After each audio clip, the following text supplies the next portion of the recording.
Hi guys, c'est parti pour la review de l'épisode 14 de la saison 8 de The Walking Dead. C'est un épisode que j'ai trouvé très troublant, qui était aussi intéressant. C'est pas forcément le meilleur que j'ai trouvé de cette saison 8, mais en tout cas très troublant et très choquant par plusieurs aspects. Et on va commencer avec le duo Jadis et Negan, qui était un duo qu'on pensait totalement improbable. Negan qui va se retrouver dans une situation très difficile. Il va donc avoir un moment intime avec Jadis, enfin un moment intime, disons que c'est pas le genre de moment intime qu'il aurait rêvé, hein, ça c'est clair. J'ai bien aimé le fait que Negan était totalement impuissant parce qu'il se retrouve quand même ligoté sur un espèce de chariot à roulettes, quoi. C'est un truc qui est totalement improbable et ridicule, et c'est un petit peu bizarre. Et ça colle totalement avec la personnalité de Jadis, qui est totalement imprévisible, qui est très mystérieuse, qui est très étrange, et d'ailleurs c'est pour ça que Negan a peur au début, parce qu'il sait pas du tout à quoi s'attendre avec cette personne, ça c'est clair. D'ailleurs on a droit à une scène qui est quand même intéressante, c'est la scène où Jadis fait semblant de mourir lorsque tous ses congénères se font tuer, pour pouvoir survivre. En tout cas ça nous montre une fois de plus que c'est quelqu'un de très intelligent, et surtout, moi ce qui m'a beaucoup étonné, c'est le fait de voir une zone dans toute cette déchetterie, dans toute cette zone qui a l'air très sale. On a quand même une zone qui est propre, vraiment, qui est soignée, il n'y a rien à voir avec tout ce qu'on peut voir à l'extérieur. Alors ça a l'air d'être, je sais pas, alors au début je pensais que c'était un conteneur qui était aménagé, mais en fait je pense qu'il s'agissait tout simplement d'un mobil-home et qu'on l'a pas vu parce que de toute façon il y a tellement de déchets que c'était très compliqué de voir ça. Donc finalement Jadis n'est pas si sale que ça, c'est juste peut-être une façon de pouvoir se protéger du monde extérieur, hein. C'est vrai que les déchets, ça permet déjà de pouvoir se retirer du monde parce que déjà il y a personne qui va aller chercher quoi que ce soit là-dedans, et ensuite de pouvoir se protéger par rapport aux rôdeurs, mais ça ne les empêche pas de vivre de façon décente. Jadis va donc vouloir se venger de Negan puisqu'elle pense que c'est Negan qui est responsable de la mort de tous ses amis, puisque effectivement on a quand même un Saviors qui est venu pour aller tuer tout le monde, donc elle pense que c'est sous les ordres de Negan. Negan va donc expliquer que ça n'est pas lui, alors le truc de se dire est-ce que vraiment elle allait le croire ou non, finalement elle va finir par le croire, mais c'est quand même passé un petit moment, et Negan allait passer très clairement un seul quart d'heure. Heureusement il a réussi à récupérer une arme et la fusée de détresse qui va pouvoir servir à Jadis tout simplement pour montrer qu'elle est là à l'hélicoptère. Donc l'hélicoptère qu'on avait déjà vu puisque Rick l'avait déjà vu dans la saison 8, on avait vu dans la saison 7 qu'il y avait un héliport derrière la déchetterie, donc c'est vrai qu'il y a beaucoup de questions qu'on se posait par rapport à ça, et justement même quand Simon a fait référence à ça, il dit bah oui mais un héliport, il sert à quoi, ce genre de choses. On peut partir sur pas mal de théories comme quoi l'hélicoptère était là dès le début mais qu'il a été pris par d'autres personnes. Il y aurait peut-être un deal comme quoi ces personnes-là étaient censées revenir les chercher par la suite, je ne sais pas, ou en tout cas ce qui me semble le plus probable c'est qu'effectivement cet hélicoptère appartienne à la communauté de Georgie. Georgie, rappelez-vous, c'est la personne que l'on voit à la colline, qui va faire espèce de troc et tout ça en donnant le livre à Maggie qui va permettre d'améliorer tout ce qui va être production de nourriture, eau potable, etc.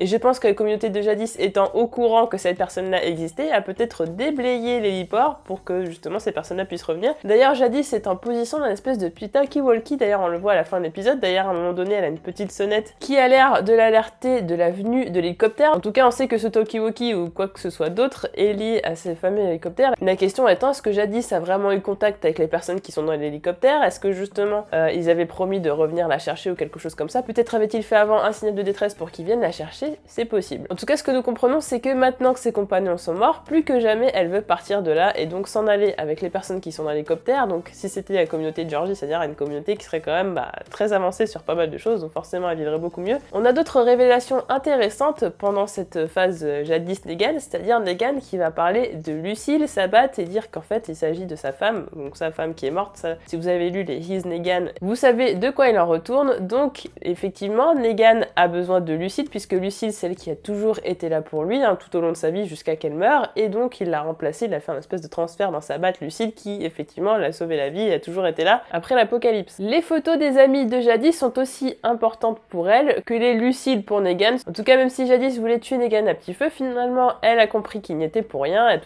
est totalement désespérée, et finalement Negan a quand même réussi à reprendre le dessus. Et ils vont se quitter en bons termes entre guillemets. Jadis ne va peut-être pas choisir de suivre Negan, mais en tout cas ce dernier a dit qu'il essaierait de revenir et que son offre tiendra toujours, donc qui sait, peut-être que la prochaine fois qu'il reviendra, elle ne sera plus là mais avec la communauté qui est l'hélicoptère. Sur son chemin, Negan va faire une rencontre inattendue, et là nous on ne sait pas de qui il s'agit, quelqu'un qui serait en mauvais état, qui serait dans la forêt. Alors se pose plusieurs questions. Est-ce que ce serait Gregory, parce que c'est vrai que Gregory n'apparaît pas avec les autres Saviors dans cet épisode? Est-ce que ça pourrait être Cherry, parce que Cherry ça fait un bon moment qu'on l'a pas vu, donc on peut poser la question, et c'est vrai que ça changerait pas mal de choses avec Dwight justement pour la fin de cette saison 8. Ou est-ce que ça pourrait être, je pense, le plus probable, c'est-à-dire Laura qui, je vous l'avais dit de toute façon pour moi, avant la fin de cette saison 8 ferait son retour pour bouleverser les plans de Dwight, c'est-à-dire que non seulement Negan a bien fait comprendre en plus en revenant qu'il voulait que personne ne sache qu'il était revenu, survenue puisqu'il avait prévu de faire plein de choses. C'est-à-dire qu'il a promis à Jadis qu'il allait la venger puisque c'est Simon qui a tué tous les GPK. Mais en plus, il se venge lui-même parce que Simon a quand même profité du fait qu'il était pas là pour bafouer toutes ses règles et faire comme il voulait, installer carrément son leadership sur tout le monde. Et là, si Laura revenait, ça voudrait dire qu'il aurait une autre preuve de traîtrise, c'est-à-dire celle de Dwight. Donc ça veut dire que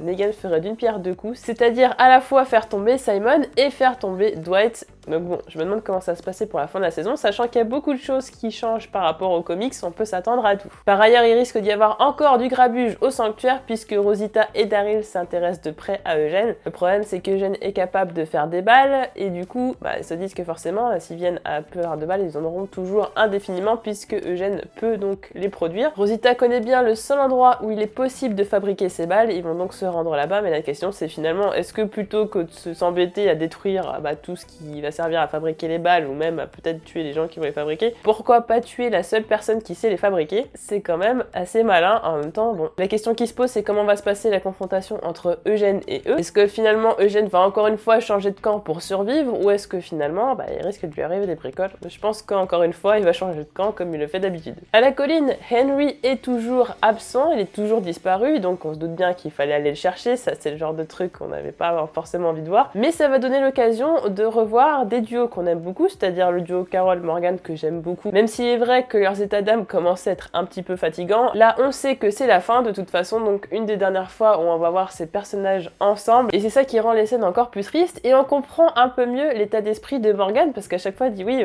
you know what it is, tu sais ce que c'est. Ouais, on comprenait pas en fait, pourquoi tous les personnages qui voient mort à chaque fois disent tu sais ce que c'est. Non, on n'a pas du tout compris, donc là on comprend en fait que Morgan se sent totalement impuissant à chaque fois, il voit les gens mourir, il le dit à Carol, pour lui arrive à sauver les gens et lui il n'arrive pas, à chaque fois il les voit mourir, il ne peut rien y faire, pour lui de toute façon tout le monde va se transformer, tout le monde va mourir et il ne peut rien y changer. C'est pour ça qu'il va sans cesse se venger, qu'il va tuer parce que de toute façon tous les gens se transforment, donc peu importe. Il y a quand même une différence marquante entre Carol et Morgan, c'est-à-dire leur capacité à pouvoir se remettre des événements. D'ailleurs Carol le dit à la fin, elle le dit effectivement, elle a perdu sa fille, c'est grâce aux gens qu'elle a rencontrés qu'elle a pu s'endurcir et effectivement elle a réussi à surmonter pas mal d'épreuves, même si à chaque fois il y avait des gens à qui elle tenait qui mouraient, ce genre de choses, elle arrivait à s'en remettre au fur et à mesure. La différence de Morgan qui n'a jamais surmonté la mort de son fils et de sa femme et de toutes les autres personnes qu'il a pu rencontrer, notamment Ben. C'est pour ça qu'il ne se serait pas du tout remis de la mort de Henry, alors que Carol avait finalement peur de découvrir que Henry était mort, mais a fini par surmonter sa peur pour, si finalement il était quand même en vie, parce qu'il y avait quand même une lueur d'espoir, si finalement il était en vie, il fallait quand même qu'elle aille lui sauver la vie. Donc il y a cette différence entre Morgan qui s'est dit de toute façon tout c'est fini, parce que de toute façon tout le monde se transforme,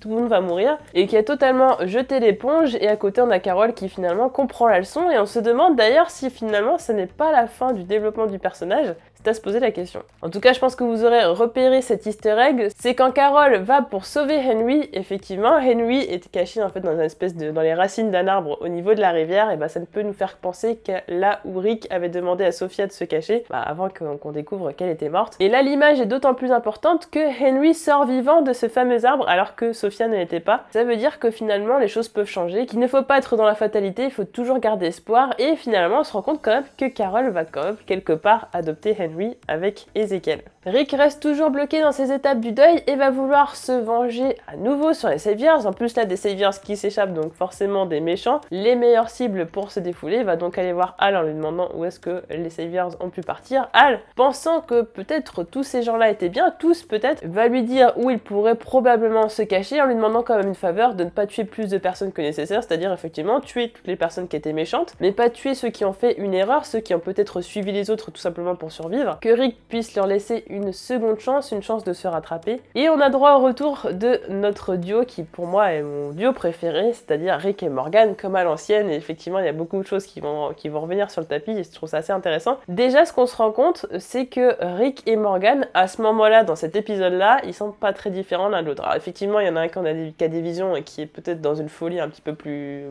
haute, mais à ce moment-là leur folie meurtrière va les rapprocher tous les deux et vont être dans un état d'esprit extrêmement proche. mensonge. D'ailleurs, on sent que Rick est dans une folie meurtrière puisqu'il met sa murder jacket, c'est-à-dire sa veste qui, quand il la met, on sait très bien que quand il a quelqu'un dans le collimateur, ça va pas du tout bien se passer, ça c'est clair. Ils vont donc se faire séquestrer par des saviors, mais des saviors qui finalement sont pas forcément si méchants que ça. Alors on a Jared, la tête à claque, qu'on attendait de mourir depuis des lustres à peu près, depuis je pense la première fois qu'on l'a vu, très clairement. Et c'est là pour moi, il y a beaucoup de choses très intéressantes qui vont se passer. C'est déjà Rick qui va faire une proposition, qui va leur proposer, écoutez, si vous nous relâchez, vous avez qu'à venir avec nous, en plus on a un médecin, on va guérir ceux qui ont été amputés, vous avez droit à une seconde chance, etc. En fait, c'est clairement le genre de discours qu'aurait pu avoir Carl, sauf que c'est malsain parce que Rick utilise ce genre de discours qu'aurait pu avoir Carl, mais sauf que lui ment. D'ailleurs, on le comprend directement qu'il ment, puisqu'il dit de toute façon, vous avez ma parole. Et dans ces temps-ci, c'est quelque chose quand même qui a de la valeur. Et rappelez-vous, c'est une phrase qu'avait dit Rick lorsqu'il avait promis à ce fameux Todd. C'était un savior qui, en échange des informations qu'il avait données, devait rester en vie selon Rick, sauf que Daryl lui a mis directement une balle dans la tête, ce qui avait un petit peu choqué tout le monde. Et effectivement, lorsque Rick redit cette phrase devant les saviors, sachant ce qui s'était passé pour Todd, c'est-à-dire qu'il s'était fait tuer alors même qu'il avait donné ces informations et que Rick avait donné sa parole, on peut donc se dire que Rick ne va pas du tout tenir sa parole et qu'il tuera dans tous les cas les saviors. Ce que j'ai beaucoup aimé, c'est aussi Morgan qui lui ne se dégonfle pas. Oui, de toute façon, vous avez raison, je suis venu pour tous vous buter, mais de toute façon, j'aurai même pas le temps d'avoir ce plaisir parce que de toute façon, il y a une horde de rôdeurs qui arrive, donc eux ils vont se faire plaisir avant moi et moi il me restera plus rien. Et j'ai bien aimé parce que ça donne une scène totalement décalée à Morgan qui est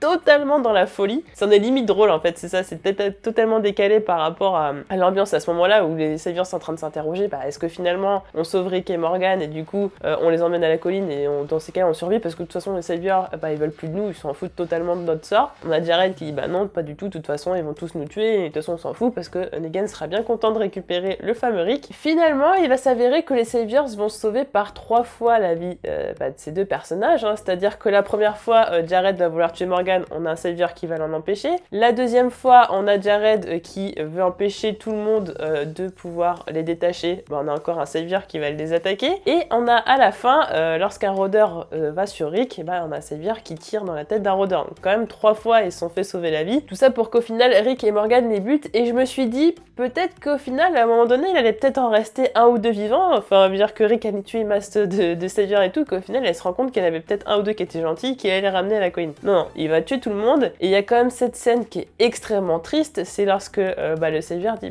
oui mais il est en train d'agoniser, mais on aurait pu, moi je mentais pas, je pensais vraiment ce que je disais, on aurait pu vivre après ça, on aurait pu vivre tous ensemble et tout. Et Rick qui en fait, je pense qu'il est tellement énervé qu'il donne le doute, qu'il se dit peut-être finalement il avait raison, de toute façon il allait l'achever parce que de toute façon le pauvre homme il allait mourir. Sauf que juste après on a une reprise de conscience de Rick qui va se demander mais en fait quoi, finalement Morgan t'avais toutes les raisons de me buter. Premier épisode de la série, Rick fait la rencontre de Morgan, il le laisse quand même en vie, il va le soigner et tout ça, donc la question c'est finalement j'aurais pu être quelqu'un de méchant, en plus t'avais un fils, donc pourquoi tu m'as pas buté, t'avais toutes les raisons de me tuer, tu l'as pas fait. Et Morgan qui se dit non parce que de toute façon j'avais mon fils. Alors oui effectivement il avait son fils ne l'aurait pas laissé faire, en plus tuer quelqu'un devant son fils, quel genre d'exemple il va donner, enfin il y a tout un tas de choses, donc de toute façon il pouvait pas se le permettre, et c'est quelque chose qui peut faire se demander à Rick, si Carl avait été là, qu'est-ce qu'il en aurait pensé? Est-ce qu'il aurait eu honte? Est-ce qu'il aurait été déçu? Est-ce qu'il aurait eu peur de son père? C'est vrai que c'est le genre de comportement que Carl n'aurait pas du tout accepté, surtout vu l'état d'esprit qu'il était à la fin de sa vie, donc ça peut faire beaucoup de remises en question à Rick, et c'est vrai que lorsqu'il revient à la colline, qu'effectivement il revient tout seul, et d'ailleurs j'aime bien parce qu'on voit quand même le regard de Michonne qui a compris, le regard de Hal qui a compris, Hal qui lui avait quand même demandé une faveur, c'est-à-dire de ne pas tuer plus que nécessaire, Hal qui comprend que finalement Rick a tué tout le monde, Rick et Morgan vu qu'ils reviennent seuls, et Rick qui va quand même regarder par terre, qui finalement, on se rend compte, a peut-être honte de ce qu'il a fait. D'ailleurs peu après ce massacre, on voyait quand même Rick qui était plein de sang, qui se regardait dans une vitre qui était cassée, donc c'est clairement son portrait qui a été brisé, c'est-à-dire clairement qu'il l'avait totalement changé, qui se reconnaissait plus, et c'est quelque chose qui nous fait penser à l'épisode dans lequel Rick avait tué le père de la petite Gracie, la petite fille qui sera par la suite récupérée par Aaron, et effectivement on avait Rick qui, après l'avoir tué son père, s'était regardé dans le miroir et effectivement ne se reconnaissait pas, se demandait vraiment quel homme il était. Donc effectivement on se dit que normalement à l'épisode 16, Rick devrait normalement, je remets des guillemets laisser en vie Negan. Mais c'est vrai que jusque-là c'était difficile de connaître les étapes qui allaient le mener à ce choix. Et bah là on sait maintenant comment ça va se passer. On s'en doutait déjà depuis un petit moment, c'est-à-dire la fameuse lettre de Carl. Alors oui, Rick avait lu la lettre qui était adressée à Negan, Michonne avait lu la lettre qui lui était adressée à elle, mais Rick n'avait pas lu la sienne et c'est ça qui va faire changer beaucoup de choses et on le saura à partir de l'épisode 15. Donc Rick qui va changer d'état d'esprit et d'ailleurs on se rend compte qu'il redevient un petit peu lui-même puisqu'il parle à Michonne de façon normale, donc déjà il prend une douche et tout, donc il y a plus de sang partout sur lui et tout, il fait un petit peu moins sauvage, il a enlevé sa veste, il dit à Michonne qu'il l'aime, qu'il est désolé et tout ça, donc on voit voilà, qu'il commence à se calmer. Je pense que dans l'épisode 15 il en sera à l'étape de l'acceptation. Quant à Morgan, je pense aussi qu'il a une petite remise en cause qui provoquera certainement son départ, hein. Je pense qu'il va vouloir être solitaire et donc va repartir sur les routes. Morgan qui quand même a fini par tuer Jared, donc il a fini par se venger, c'est-à-dire que ça, à ce niveau-là, c'était la dernière chose qui lui restait à faire avant effectivement de gagner la guerre contre Negan, c'était quand même de tuer l'homme qui avait tué la personne à qui il tenait beaucoup, celui qu'il considérait comme son fils, donc maintenant que c'est fait, il reste plus que la guerre contre Negan à gagner et maintenant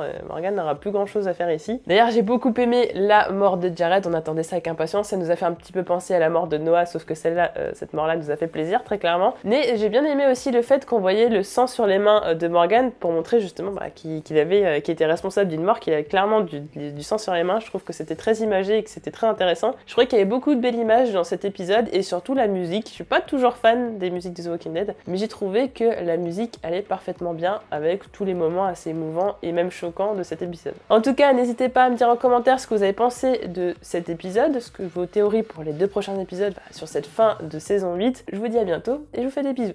Salut!